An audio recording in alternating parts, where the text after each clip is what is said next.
Hello and welcome to the Static Traveller with me, James.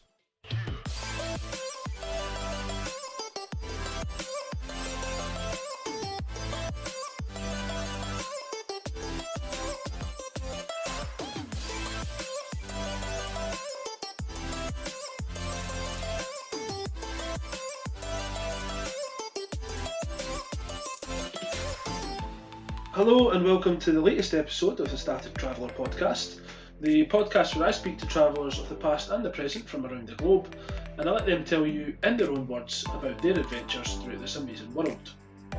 So today's guests are travel couple the Wandering Bears, so we have Robbie and CJ. Now the two of them, they're currently touring in the US and they find themselves in Kansas City. Robbie, CJ, are you guys there? Can you hear me okay? Yes, we can. Yep, we're here. Perfect. So, as I say, you guys are right now. You are out touring. You are going through. I think it's the lower states. Is that correct? Yes, we just came from the West Coast and we are working our way back east. Brilliant. So, why don't you introduce yourselves to everyone that's listening, and then we can take it from there. Sounds good. Hey, everybody. I'm CJ. And I'm Robbie. And we travel with our 11-year-old puppy named Rags throughout the continental U.S. in a pop-up camper and a minivan. When we're not traveling or stationary in our pop-up, we're usually staying night to night in our van. But we just got back from the West Coast in San Diego, California. We did a trip from Tennessee all the way across in about a week and a half to 2 weeks. And we pretty much live night to night in our van. We stay in the national forest lands, parking lots in Walmart, just anywhere that is welcoming to travelers. See, I think that's brilliant. That you're traveling across America, but you're doing it in a pop up. So originally, when we first started speaking about you guys coming on the podcast, I couldn't get it what a pop-up was, but I think we've got a different name for them in Scotland or in the UK anyway, and I can't remember what that name is, but a caravanette, sorry, that's what we call it, the caravanette, that it's like a half caravan, half tent kind of thing. That's right, isn't it? That's what you guys are travelling in just now. Yeah, that's right. Yeah, a lot of people call them a tent trailer. I find that quite fascinating. So each night when you are putting that up, does it take long to build? Well, if we're putting the pop-up up, we're usually stationary for about 2 weeks in the national forest land in the American wilderness. Otherwise, we have converted our minivan to have a bed in it for night-to-night sleeping. The pop-up really isn't ideal if you're setting it up every night, because it does take about an hour to get everything set up, because we have to collapse everything down that we own anytime that we move. So because the ceiling closes down on top of it, so we have to put everything on the floor. So it's not really ideal for day to day, but it's definitely a more economical way that you can afford to do this and not have to spend thousands of dollars on a brand new camper. I mean, whenever we bought the pop-up, we bought it for $1,000. We had to put another $1,500 into it, and it was a way that we could do it in a shorter amount of time without having to go a year before we could do this. It has its advantages and its disadvantages. One of them, we don't have an air conditioner, and we're in the elements, being with the canvas siding. So, I mean, we kind of travel with the weather. We don't want to stay anywhere super hot, in the 90, 100 degree weather. Yeah. What you're saying there about the travelling and why you chose a pop-up over a camper van, was it purely down to budget, or is it just, preference, or was that part of your goals just to get travelling as soon as possible? Started out as preference, so that's what we thought we wanted to travel in. Budget did play a part into that, and then after we've been full time for probably about 8 months now, and we've just decided that we like the idea of everything being self-contained and not having to collapse it down, which is why we're now looking at a school bus. Yeah.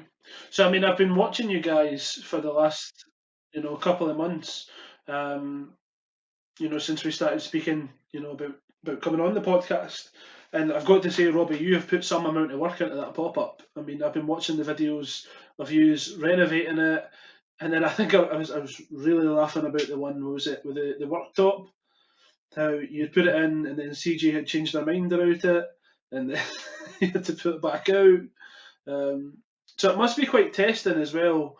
Is it something that have you got trade in that kind of thing, or are you just learning as you go? I don't have any. Neither one of us have any real training. Me and Christine, me and CJ, we actually spent probably about a year building furniture. So we have some woodcraft skills, but I mean nothing that's professional.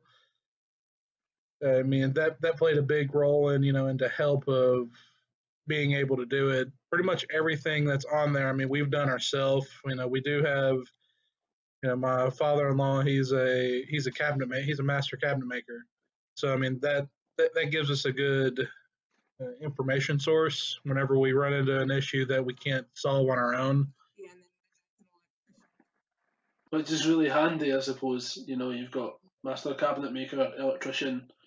That's pretty much a caravan, isn't it? Other than like your seals and that kind of thing for the windows and that kind of.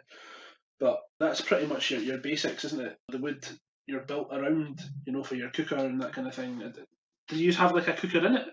Is that all self, or is it propane you use, like tanks? we actually pulled the stove and the sink that was in the pop-up out and it was more counter space. And so we cook outside on a propane stove. And that's not the only reason that we decided to pull it out. A big factor in the reason that we don't cook inside and we don't have any kind of water source that's connected to the pop-up is that we want to be able to be totally off grid. And if we have to keep on refilling water, and if we have to keep connected to land power, that really limits us to where we can stay. And with us having completely solar and we have all of our water separate, it really gives us a lot of freedom to be able to stay where we want to, and stay where people wouldn't be able to normally stay. So that was one of my next questions about your power and stuff like that. So do you not run generators, or use completely solar? Yeah, we are completely solar. We have two 100-watt solar panels from Goal Zero. And then we also have a Yeti 1000. Oh, sorry, CJ, I didn't quite catch that. Oh, okay. We have two 100 solar panels from Goal Zero, and then we have a Yeti 1000 from Goal Zero. That's all of our battery source. All right, okay. So is that like, does that store constantly for you guys? So even when you're not using it, it's building up some charge that you can use when you then do come to a stop? Yes, because the biggest thing is we had to have some type of solar panel or solar power because Robbie uses a CPAP machine at night for sleeping. He's got severe sleep apnea. So we had to have a way to have power, and that was just the most efficient way. So in terms of traveling, what got you guys into the traveling? What made you decide to go full time? Well, we had started out, we owned a house. We owned a 1,400 square foot house, and we just weren't happy. We wanted to see things. We wanted to do more stuff. And so we got to talking about it, and then COVID-19 happened, and Robbie got laid off from his job because of it, and we decided it was just, the timing was right, and it was just time to go. We got to the point where I hear a lot of people say, do you pay your mortgage or what is it? Do you work to pay your What was bills? that, sorry? Yeah, it's do you work to pay your bills or do your bills work for you? And we got tired of having to constantly pay all the bills. Yeah, I mean, it was like, I mean, it was almost just like, you work your life away and you never get to enjoy anything. So, I mean, it's definitely not the traditional lifestyle. And, we've had our we've had our arguments with the parents, and they think we're crazy, but it's one of those. It works for us, and my dad passed away whenever he was young, so he didn't get to do much traveling outside of he was in the military, so he did a lot of traveling on the sea. But I don't know, we wanted to be able to look back and not say what if we did, what if. So how were your parents in regards to your decision to pack up and leave and travel? Were they supportive, or did you get a lot of pushback from them? We got a lot of pushback in the beginning, and then as we've started doing it, they've started to come around and realize that we can do this and that it is something we enjoy doing and that we want to do. But in the beginning, I don't think any of the parents were on board. Um, they, which right, on me, it's just my mom. She was apprehensive, but I mean, for the most part, anytime someone would ask us a question, what if this, what if that? I mean, for the most part, we had an answer for everything. One thing about me is I'm very planned out, and I have a set goal in the future, and where I want to end up, and I'm not just going to go jump into something and jeopardize our entire future. You're speaking about you being laid off at the start of COVID there, Robbie, which again is it's very unfortunate, but given the current circumstances, it's impacted a lot of people. It's not my stuff, it has impacted millions of people across the world. So now that you guys are full-time travellers, how do you support yourselves throughout travel? A lot of what we do is called work camping, where we'll find somewhere where we can work, and basically you stay on their property and you work for them and they'll pay you. And then I also sell it's called Color Street Nails, and that's pretty much how we fund all of our travels. It's like right now we're actually on our way to Illinois, and we're going to be staying on a 200-acre farm with a couple, and we'll be staying there. They'll feed us. We have a place to put our camper. So we'll work there day to day. And, as far as saving up money, there's always, work to be done. You just have to be willing to do the work. I mean, it's like farm work. There's a lot of it out there. Just not a lot of people want to do it. So what kind of work will you do when you get to Illinois? What because that to me is quite interesting. The fact that you travel, work, set up for a while, and then move on. It's not something that you tend to hear with people that are traveling via camper vans or pop ups, that kind of thing. Yeah, so some of the stuff I know we'll be doing is herding sheep, helping take care of the land. I will help canning in the kitchen and getting them ready for winter, and just pretty much anything that they need help with day to day that they don't have time to do. We're kind of like just their backup hands. So in terms of traveling full time, what reservations did you guys have before you kicked off and you left? I was extremely nervous but excited. I think my biggest fear was how we were going to make income because I didn't know about work camping at the time. And ever since we figured that out, I've kind of just learned to go with the flow. Yeah, I mean, I think our parents, they wonder, how we're going to make an income, but, it'll get her worrying. And, I'll have to remind her, look at all the bills that they have. And for us to just break even, I think we have to make like $400 to $500 a month. And that's just to pay all of our essential bills. I mean, whenever you look at it in the wide scheme of things, I mean, that's not a lot of money. Yeah, I was just going to say that. It's not compared to a mortgage payment and everything that goes along with that. That really isn't a lot when you think about it that way. Yeah, I mean, when we had our house, our bills were probably about $2,500 to $3,000 a month. And going down to $500 a month has been amazing. I mean, it's definitely given us a lot of freedom, that we didn't have and never thought we would ever have. Yeah. So have you guys got like a set agenda that you are looking to carry out? Or you got a set time scale that you are looking to be travelling? Yes, our goal is to visit all of the lower 48 states, and then we will hit Hawaii and Alaska on a cruise, hopefully when COVID has eased up. But our goal is to do that within the next 5 years. That's awesome. And do you plan on, travelling outside of the US? Yeah, we would definitely love to. We definitely have some places on our bucket list.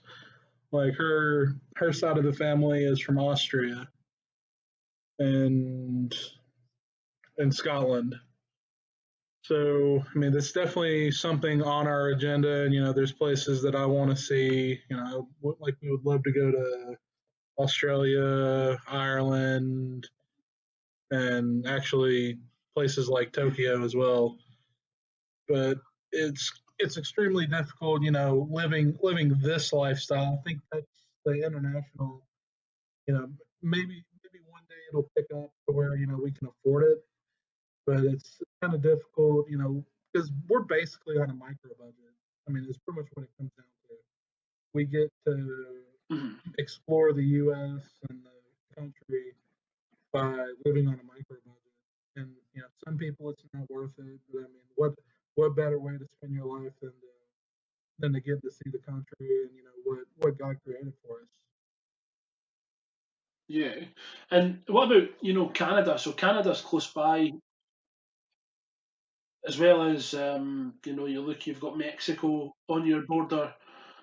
Is that places you're looking at branching to as well eventually? We're definitely looking at branching to Canada.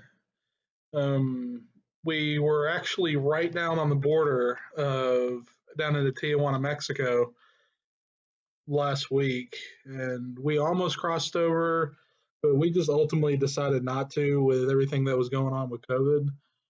And and it's extremely hot down in Mexico where we were going to be crossing over.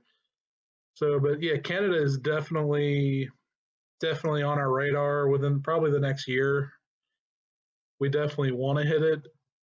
We're just not sure when.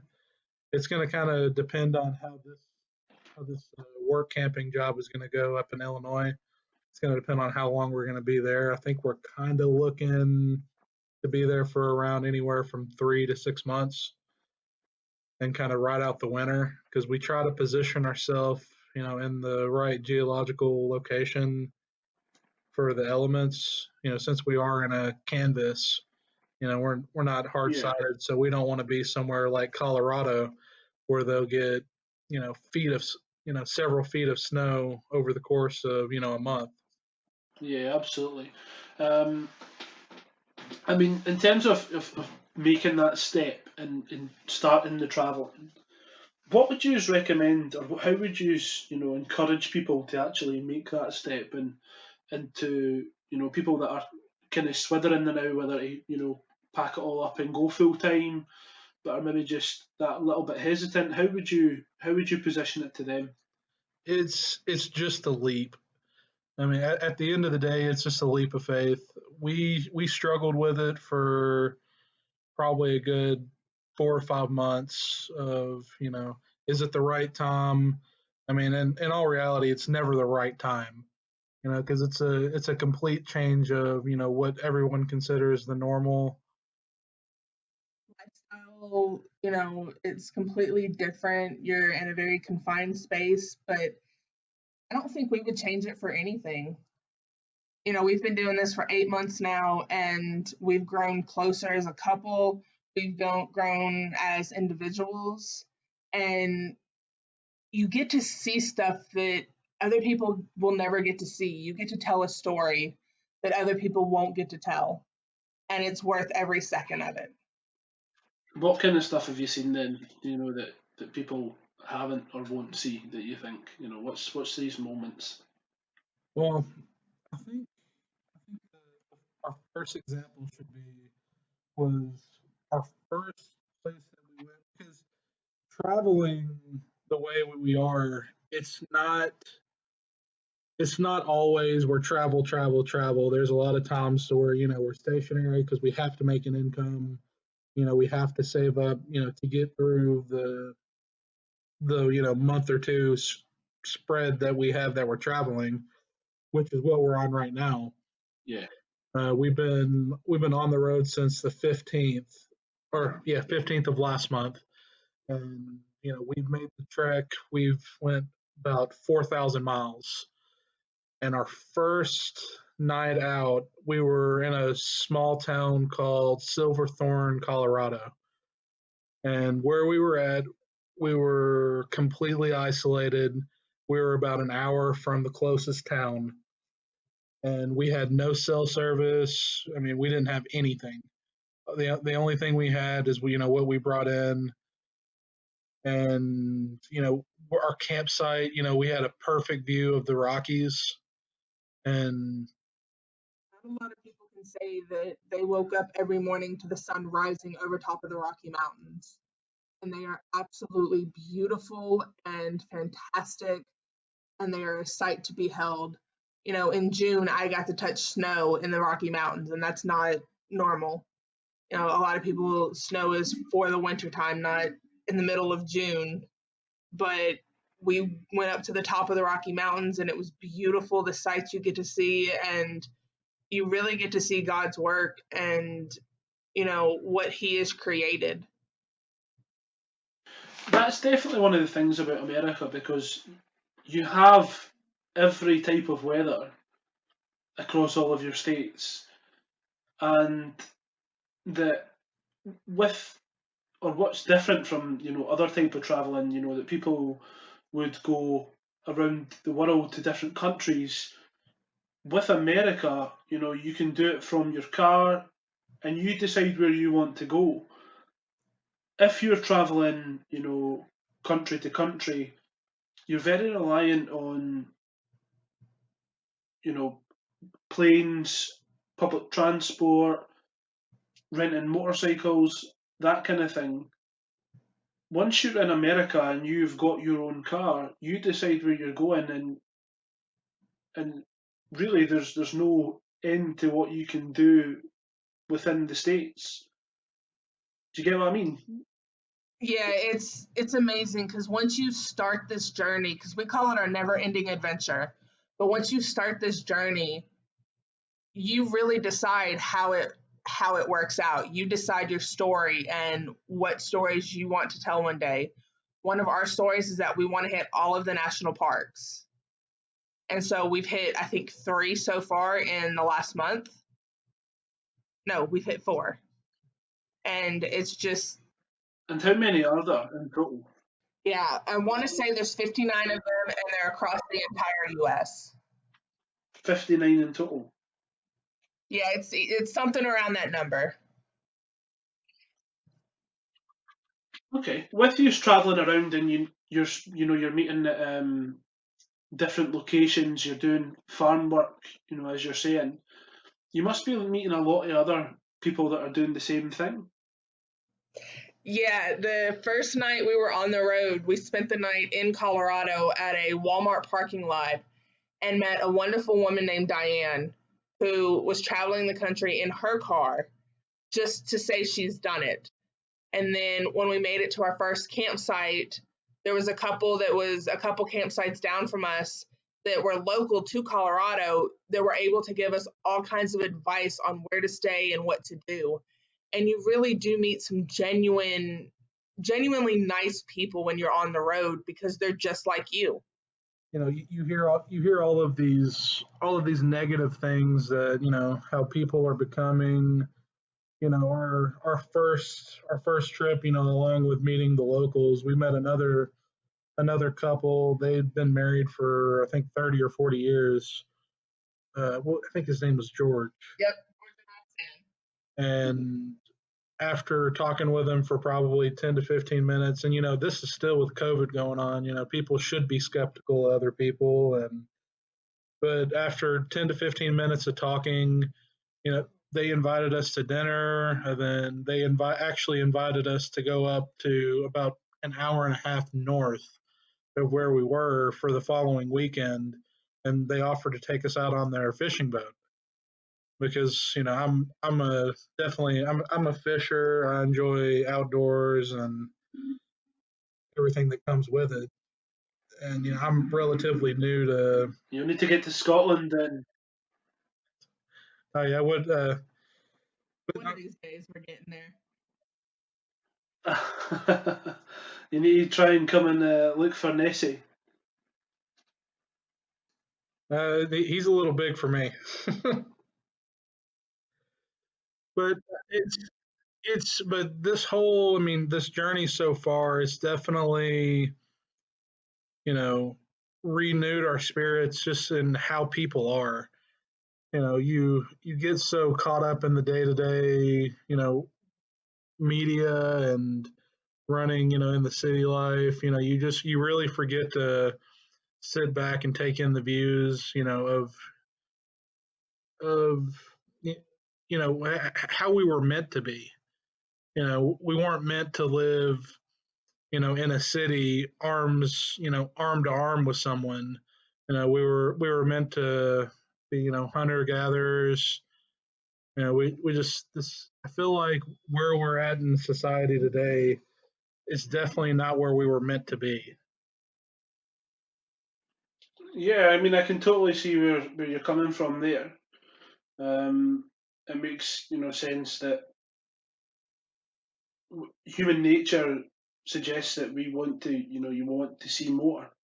We don't want to be stagnant, and that's why I think we all have that wee bit inside that when we find something new or interesting, we've got to push it to the limit to see what it's going to bring us. Um, Yeah, absolutely. But it's just, it's definitely not for everybody. But for us, there's nothing better, and we definitely can't wait to see, where our next travels take us. Because right now we're kind of towards the end of this trip, but we've seen a lot of things over the past month that if you didn't if you didn't live this lifestyle, we've probably seen the amount someone would work in a 9 to 5 job, or even a part-time job being stationary would see in probably 5 to 10 years. We've traveled clear across the country. We've seen stuff like the Grand Canyon, the Petrified Forest. You know, kind of put into perspective, you know, we spent one day on the beach out in San Diego, and that same day we were back in the desert. it's just that's what I say about America, that it's so limitless because, like I say, each of your states is so different. You really have every type of weather, and that's why I don't know if that's why they maybe call it the land of dreams. You know what I mean? Because anything you think of, America will have. Yes, it definitely we're definitely fortunate, about where we live. Every place has their pros and their cons. For the most part, I feel like living in America definitely has a whole lot more pros than it does cons, and I definitely wouldn't trade it for anything. But there's definitely negative where there's positive. Yeah, and that's the same with everything. And you're always going to get that. So outside the traveling, all right. What other passions do you guys have? I enjoy doing any and all types of crafts and artwork. I love to crochet and knit and sew. So I like to make a lot of our clothing because they last longer. And as far as me, I enjoy fishing. I'm an avid motorcyclist. I love motorcycles, Harley Davidsons, to be particular. And we both enjoy woodworking. which that's one negative about this lifestyle is you can't do the amount of woodworking that we did, being stationary, and then in a house to where we can have a shed to build things. So I mean, there's definitely give and take with what we can do. Absolutely. Um, so there is a couple of questions that I do like to ask guests of the show just straight out. Okay, and as you say, you've listened to a couple of the episodes, so you'll probably know what these questions are already.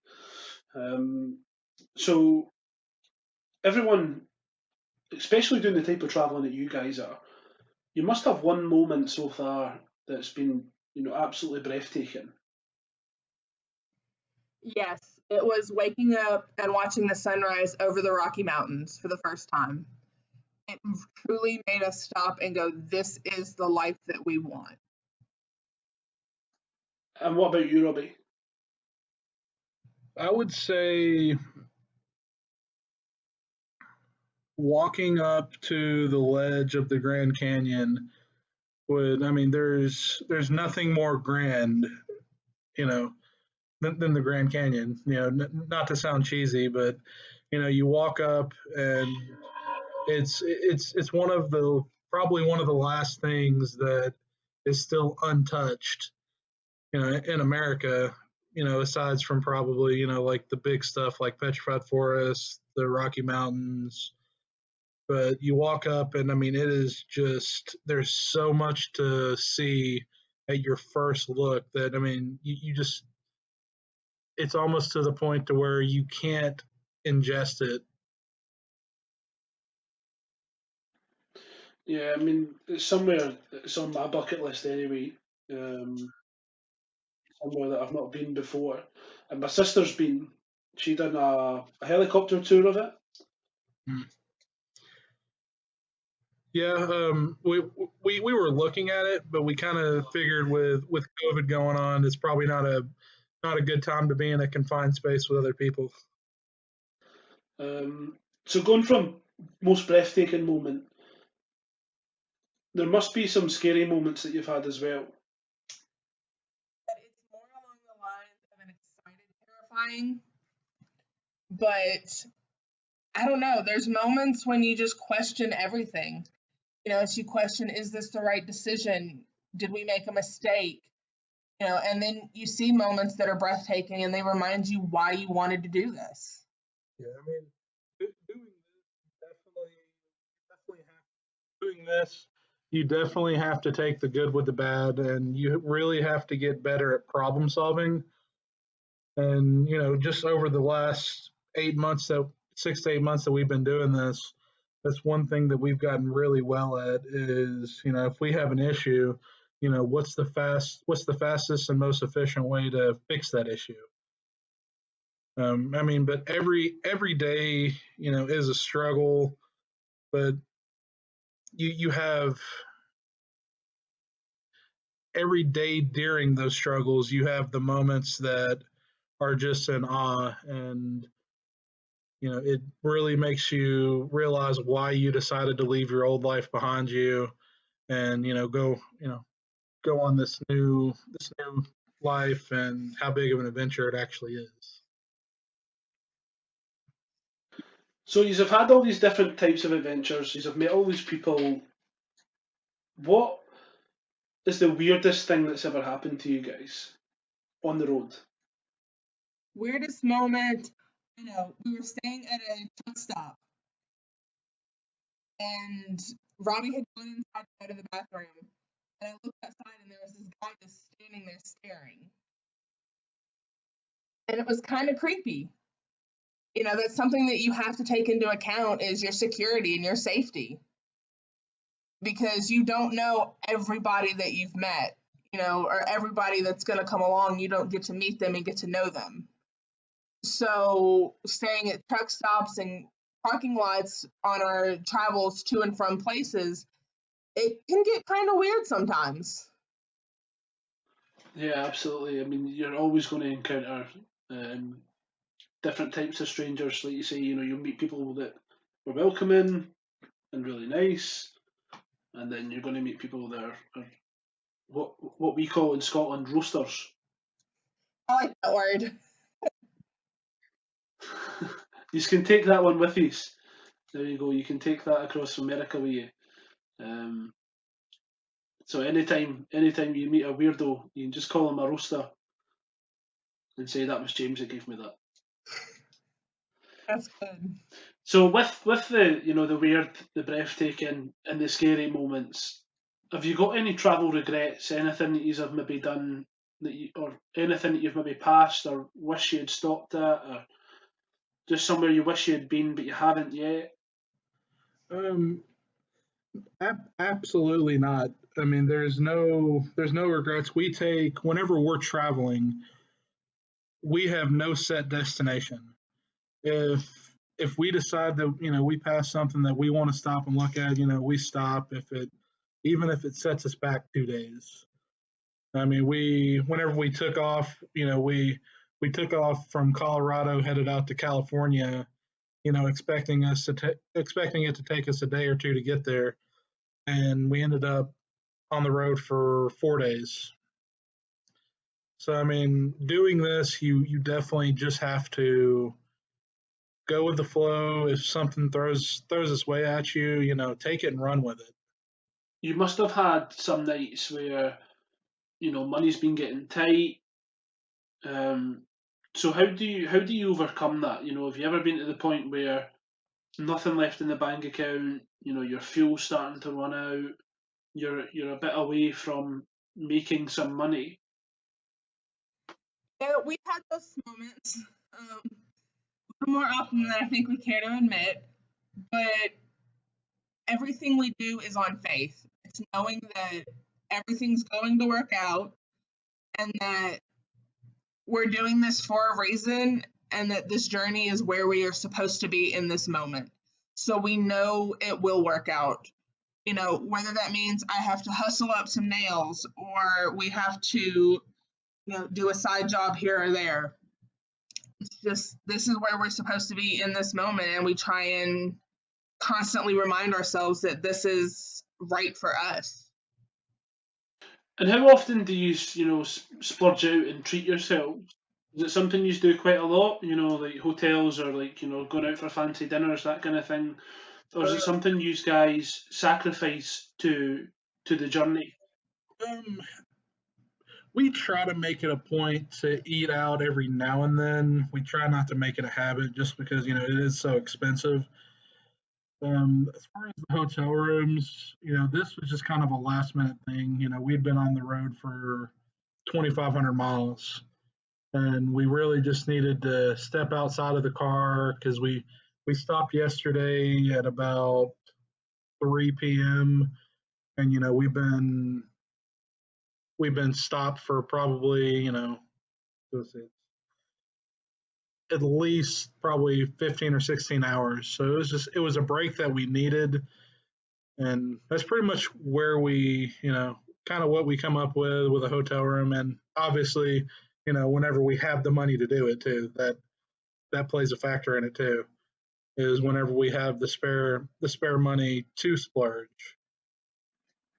We spoke about the different reasons why you are traveling. You just didn't want to be confined to one place. You just want to see as much of the world as you can. But what do you want to gain from traveling? I think, well, for me, I think what I want to gain from traveling is to just probably find my inner peace, and where and what, oh my God, where I belong in this country, and what it has to offer. Because right now, where we were at, it wasn't home, and I think that's the end goal for everybody, is to find out where you belong. And I agree with that. A lot of it for me is with my mental health, is trying to help with my mental health issues, to figure out where I belong and to figure out what my purpose is. think that's something a lot of people struggle with, is what your purpose is and where you belong in life. Absolutely. And do you think once you start to wind down the travelling, do you think you'll go and settle in your home state, or do you think you'll look at moving, settling down somewhere completely new? One thing that we've definitely discussed since we've left our home state, which is in Tennessee, is that Tennessee doesn't feel like home. That was a reason that we left. I mean, both of us were born and raised in Tennessee. We've lived there our entire lives, and it's definitely still not home. We don't see ourselves ever living there again. Now, where our home is, we're not 100% sure. So we're still kind of figuring that out on our travels. I like that. That's a lot of people would just stay where they are and put up with it, and never have the courage to then to take that step to find where they think they belong. You guys have decided otherwise, and you are making steps to find that, and I really think that's great.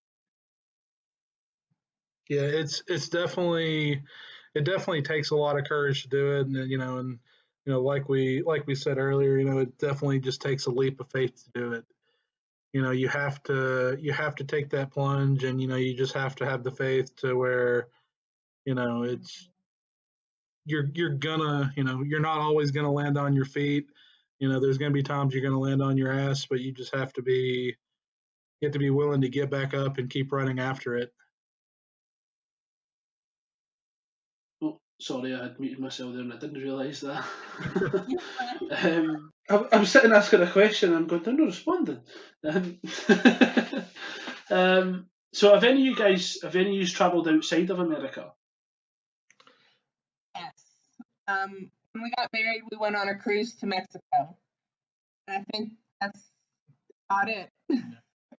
So we're definitely looking forward to traveling outside of America once we finish with America. I think before we can travel outside of America, I think we have to find our purpose and where we want to be. And granted, our home may not be in America. Our home could be in Canada, it could be in Ireland. You know, you never really know where it's at, until you experience it and just feel where it feels right. Yeah. I mean, that's something that I find fascinating about Americans in general, is that you guys, you don't really tend to step outside of America. And I wonder if again that comes back to what I was saying earlier about America has pretty much everything within its states. It has every type of weather, it has anything that you could ask for. Yeah, I think that plays a part in it. But I also think a lot of people are afraid to leave because, the media does such a good job of making the world sound like a terrifying place, and it's really not. The world is beautiful, and it's just something that I think needs to be experienced. Yeah, absolutely. Because here, your average American people, they're all of their thoughts and their processes and their fears and even their hopes and dreams seems like it's all fallen upon whatever the media and whatever the government tells you to. And it definitely used to not be that way, especially with my dads and my grandfathers and even their generation above. I mean, you used to have more of an independent dream, and now I feel like your dream is whatever your government tells you to, and you just kind of you have to get out of that way of thinking of you know this is what we're supposed to do and move from that mindset to this is what we want to do. Yeah, absolutely. Um, and I think it's going to be a bit more difficult, especially everything that's going on with COVID. Um, but again, people will always find a way, and the people that want to really get out there and travel, they will. It's just about people finding that motivation to get them over the line. Hi guys, thanks for listening to the Static Traveller. And now it's time for Ainsley's question. My daughter is absolutely fascinated with dogs. All right, and I told her about you guys. You've got your dog with you while you're traveling. So she wants to know what it's like traveling with the dog, what your dog's called, and what type of breed is he or she. All right, so her name is Ragamuffin. She goes by Rags. We don't know her breed. She was a rescue dog. And traveling with a dog is definitely different than traveling alone because you have to be worried about when they're tired of being in the car. You have to worry about, are they happy? Are they content? You can't just take off and leave for 2 days because you do have a dog. You have to keep that in mind. And it's definitely another experience to go along with it. You definitely have to take other things into consideration too. It's a lot of things that you could do with just me and my wife, you can't do because you have a dog. I mean, whenever we were in, we drove through Las Vegas, and there's all these things that you can go out and do, but none of the places allow you to let you take a pet in. And it was whenever we drove through, it was 111 degrees in Las Vegas. So, and you can't just, obviously you can't leave your dog in the car in that kind of temperature. So there's definitely pros and cons to traveling with a dog. But at the end of the day, they're family, and I wouldn't want to take this journey without her. Brilliant. She's just absolutely fascinated by dogs. She loves every kind of animal, but dogs is by far her favourite. Yeah, I mean, and both of us, we grew up with I grew up on a farm, so I grew up with all kinds of different animals as well, and she grew up. They always had dogs, which I mean, she's allergic to cats, so we can't really have a cat. But I mean, both of us growing up, we've always had some sort of animal. So the next part of the podcast is a bit I like to call story time. All right. So again, I'm pretty sure you guys know what this is all about. So what I want you to do is to take us all on a journey and tell us in detail about one place or adventure that you want to share with us in as much detail as possible. So things to do there, things that you did there, things that you were eating. Just somewhere you think everyone should visit at least once in their life. All right. Well, probably one that we'll go with is a place that we spent a lot of time. Is one of my favorite places, and it's always been my favorite place, is San Diego in California. There is an extreme amount of things to see. I mean, there's anything from, obviously the ocean to they have I believe it's the USS Midway. It's a naval battleship that you can go on and tour, and you get to really walk where a lot of the soldiers have. And I believe the USS Midway, they just missed World War II, so it was a World War II era battleship. And they have in California, there's so many different cuisines, especially from where we were, and obviously being right next to the border with Mexico, there's a lot of you get to experience a lot of, I guess, the Mexico, like their heritage, without actually going. And I definitely think that San Diego weather is something to take in. Somewhere that's said to be so hot, we never had a hot day. We actually stayed with family, and they don't even have an air conditioner. The weather's beautiful. It stays around the 70s in Fahrenheit. And then you've got the beaches, which are beautiful. The sand is so soft compared to other beaches that I've been to. And it's just one of those journeys and one of those adventures where we got to watch the sunset over the ocean, and to see how vast the ocean is and know that it leads to other parts of the world. To watch the sunset and know that it's rising somewhere else is just stunning. That's an extremely, biased and very vague, just kind of experience. I've done several trips out to San Diego, with my uncle living there, and my grandfather was stationed in California when he was in the Navy, and I got to see so many things that was a part of his day to day life whenever he was living, on the ship and in port.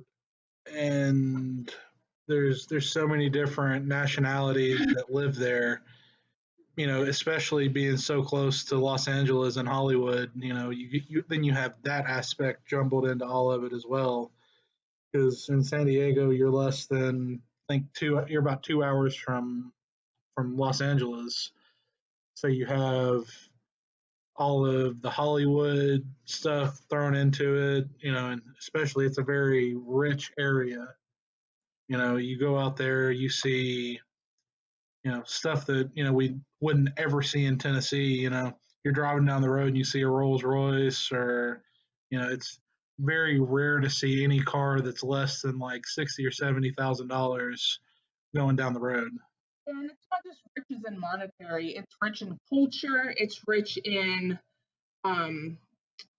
people and just the different lifestyle that they live compared to other parts of the country. It's definitely something to behold. And it's something that I think everybody should experience at least once, is going out to California, San Diego, or San Francisco, and just seeing another way of life. Yeah, it's definitely a different way of life than definitely any of the places that we've seen. And granted, we're not in places for an extended period of time. Usually most places we're only in for a day or two. But we spent about a week in San Diego on this last trip, and we still didn't see probably half of the stuff that I've seen before. It's really an eye opener.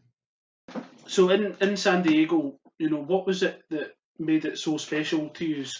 Why did you stay there longer than anywhere else? What kind of stuff did you get up to when you were there? Well, one of the big reasons we stayed longer was for family, but there was a lot of things that I take special pride in. It's my dad and my grandfather's was the retired Navy. My dad was in the Navy, and there's a lot of naval history there. And you could probably spend 2 or 3 days just in learning about the naval history, and then you can spend another several days just going to the different beaches that they have. Big on our military history. Most of my family is military in one way or another. So getting to experience and see some of the things that they've dealt with in our history, like in our blood history, is really unique. And then getting to see the battleships is amazing. And again, the beaches. I love the beaches. They're so soft and beautiful. And it kind of just reminds you, there is more to the world than just Tennessee. Brilliant. My sister, she's just came in as well. She loves Kansas. I think she's been to Texas as well.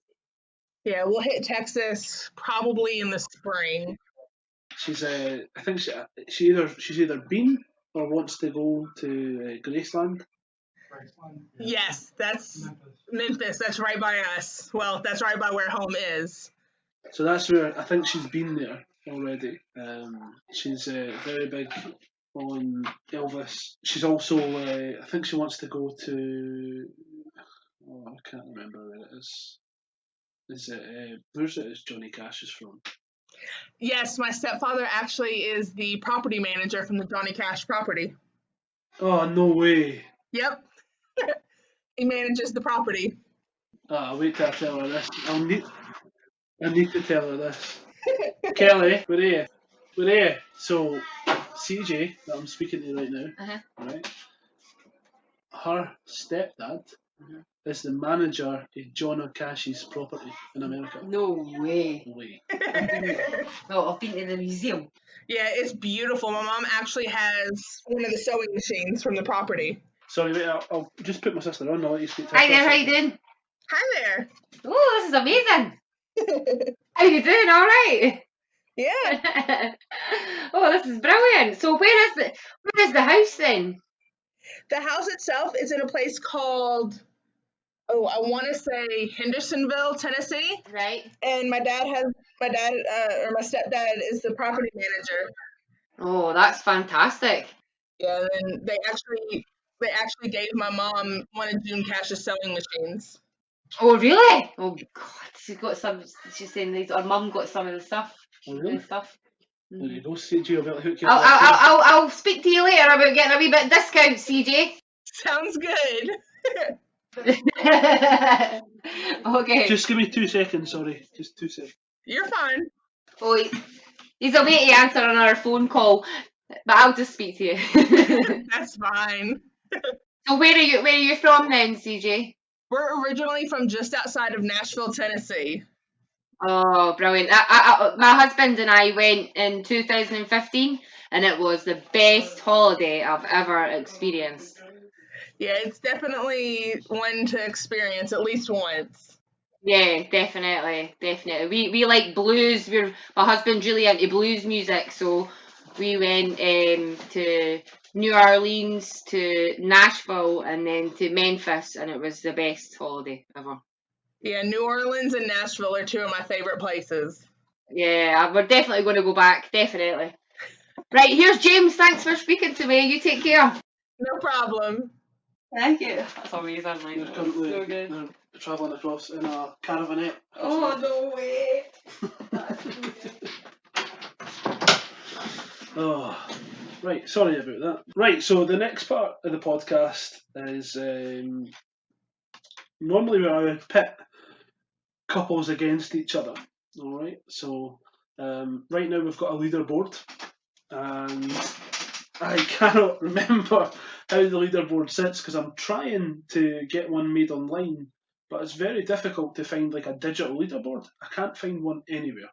Generally, honestly, I thought it'd be so simple. Like you just put in the scores and it would make it. I thought there would be like an app or something for it. And would you believe there's nothing for a leaderboard? You would think they would have it. They have an app for everything. I know. So right. So who wants to answer the questions and who wants to try and guess the other's answers? I'll answer the questions, and I'll let Robbie try and guess what I come up with. Okay.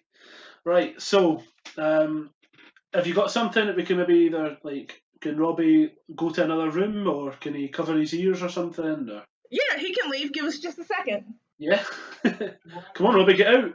Well, yeah, because we're actually kind of in the middle of packing some stuff up too, so that works out. Yeah, that works out perfectly. So it should only be a couple of minutes, if that. He's got to find the keys first. All right, and he's gone. Perfect. So I'm going to ask you. Oh, maybe. There we go. He got stuck in the doorway. Now he's gone. So I'm going to ask you some questions, all right? And what we'll do is once we've went through them all, Robbie will come back in and he'll try and guess what you've answered. All right. So right now, the top or leading couple, all right, is It's a Real Good Life, and they are sitting on 9 out of 10, I believe. Oh no, sorry, it's not A Real Good Life. It's Don't Forget to Move. Sorry if you're listening, guys. Or Not So Bon Voyage. They do another podcast. So please don't hate me. I apologise, I got it wrong. So it's Don't Forget to Move. So it's Jules and Christine. And they are from America and Australia, respectively. So again, I would check out their podcast. It's really good. It's Not So Bon Voyage. It's all about when, or as they say, when shit goes wrong on the road. So, right, first question. when you're traveling, what's your travel essential? What must you have with you? Oh, I have to have my hairbrush. I have long curly hair and I have to have my hairbrush. Okay. And what is your hometown? Nashville, Tennessee. Okay. What is your favourite food? My favorite food is German food. German. Yep. We'll need to get you to try some Scottish black pudding and haggis and stuff, and hopefully we can change your mind. One of these days. So, the next question is normally, what's your favourite country? My favorite country is Austria. Ah, right, okay, I wasn't expecting that. So your favourite country is Austria. Yep. So when you're travelling, alright, so it doesn't have to be when you're on the road, it could be when you're stopped and pitched up.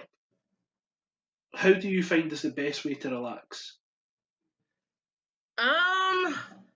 Meditation. Okay. And what is your favourite song or artist? Oh, let's see. My favorite artist is Carrie Underwood. Alright. Your favourite drink? Sprite and vodka. Okay. Your favourite movie? Fast and the Furious. I like it. Okay. And your favourite TV show or season? It's called White Collar. Okay. And last of all, can you speak any other languages? Some German. A little bit German? Yep, just a little bit. Okay, so that's us. You can bring Robbie back in. Okay, give me just 1 second. Okay, he's on his way. He will be back in just a second. Yeah, that's fine. Okay, I'm here. Okay, right, Robbie. So this is the challenge for you. Okay. I've given CJ 10 questions, all right? The answers are all about her, okay? And you've got to guess the correct answers. Now, top of the leaderboard is a couple called Don't Forget to Move, all right? They got 9 out of 10, so there's no pressure. Okay. Well, there's maybe a wee bit of pressure, because you can only get one wrong. Right, so the first question. When CJ's travelling, what is her travel essential? What must she have with her?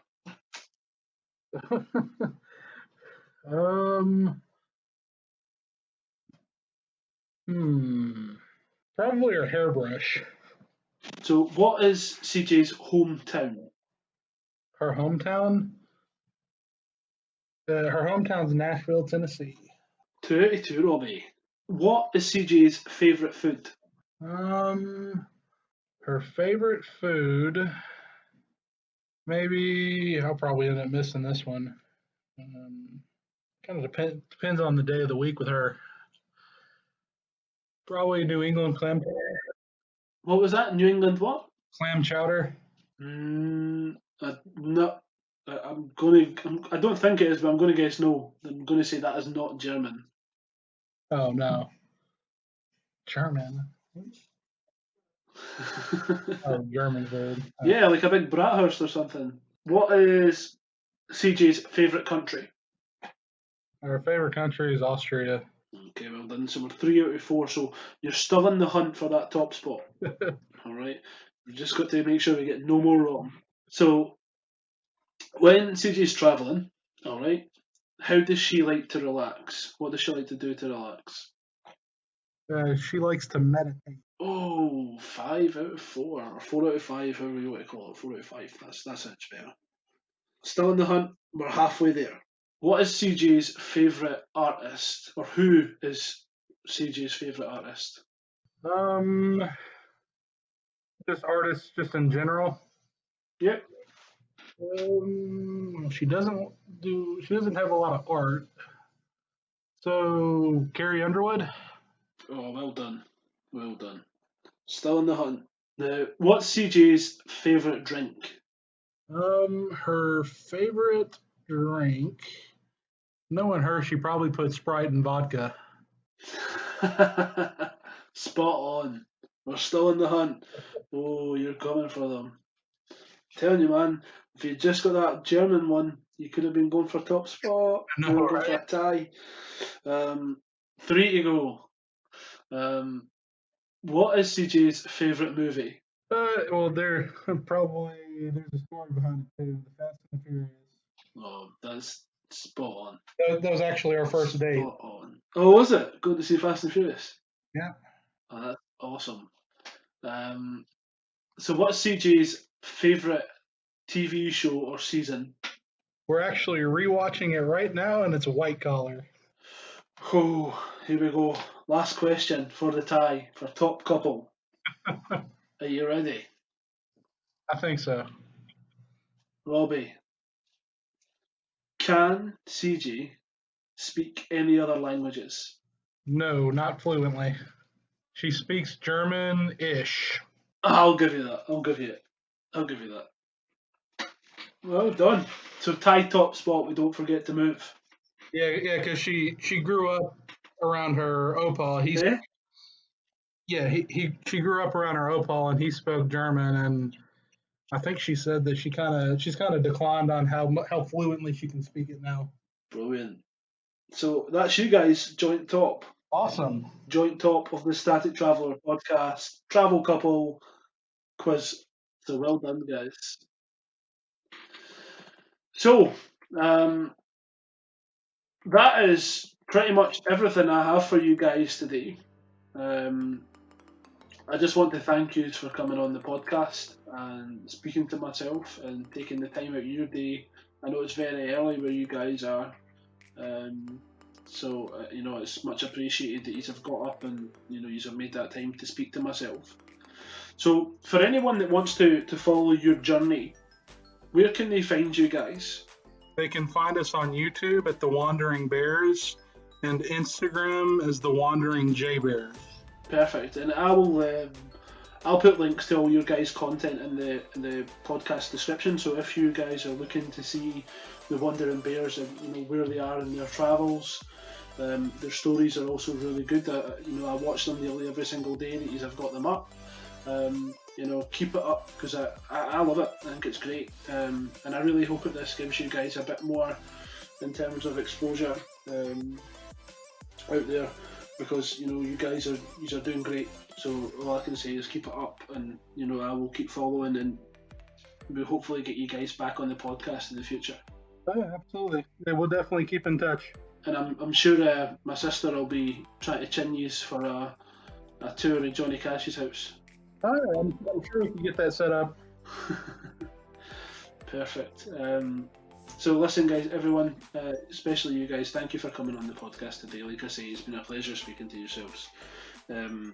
Anyone that does want to find the Wandering Bears, let's say you can find them on Instagram. The link is in the description, as well as YouTube for the YouTube videos. If you want to have a look at the Static Traveller, again, we are on YouTube as the Static Traveller. We're also on everywhere you can find your podcasts: Spotify, Apple, Breaker, Anchor. We're also on Facebook and Instagram, so give us a like and give us a follow. If you have any questions for any future travellers, or you yourself want to participate in the Static Traveller, drop me a message and we can make that happen. But listen, guys, thank you very much for joining me today. It's been a pleasure speaking to yourselves. Thank you. Thanks for having us.